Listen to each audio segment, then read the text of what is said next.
La tension monte du côté de l'Olympique de Marseille en raison des résultats sportifs très médiocres en 2024. Malgré des réunions, Pablo Longoria sait que l'ombre de la vente possible du club lui savonne la planche. Un petit-fils de Bernard Tapie a remis le feu. En intervenant cette semaine sur RMC sur le thème de la cession possible de l'EM par Frank McCourt, maître Didier Poulmer a remis en ébullition les supporters marseillais. Et face à la situation sportive actuelle, ils sont de plus en plus nombreux ceux qui réclament que l'homme d'affaires américain parte au plus vite et accepte l'offre des investisseurs saoudiens évoquée depuis des années. Dans ce dossier, de nombreuses voix se sont élevées, mais forcément, lorsqu'il s'agit des héritiers de Bernard Tapie, cela prend une résonance nettement plus forte au sein de la communauté des fans de l'Olympique de Marseille.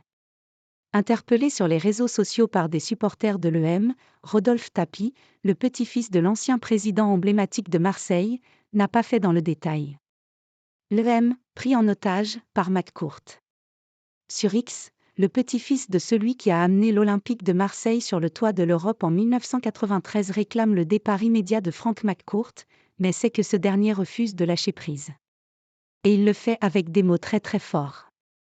Merci MC Court de libérer ce club que vous prenez en otage.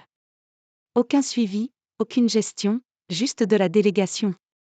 Ce n'est pas comme ça qu'on gère un club de foot, qui plus est l'EM. Il y a une histoire, un patrimoine et des supporters à respecter. Vous êtes une honte. Quant aux acheteurs, je peux te certifier qu'il y en a pas mal d'intéressés. MC Court ne veut juste pas lâcher le morceau. Mais à quoi bon STP ? Dis-moi, je capte pas, lance Rodolphe Tapie, très agacé de ce que devient l'Olympique de Marseille et qui ne masque pas son impatience de voir l'Américain vendre le club pour relancer le club. Pour l'instant, rien ne dit que Frank McCourt soit très sensible à ces arguments. L'homme d'affaires américain n'a jamais réellement été à l'écoute de ce qu'on disait de lui, et même s'il connaît l'importance de la famille Tapie à Marseille, il n'accordera probablement aucun intérêt à cette attaque pour le moins très musclée. L'Arabie Saoudite et les éventuels autres candidats au rachat de l'EM devront probablement patienter encore.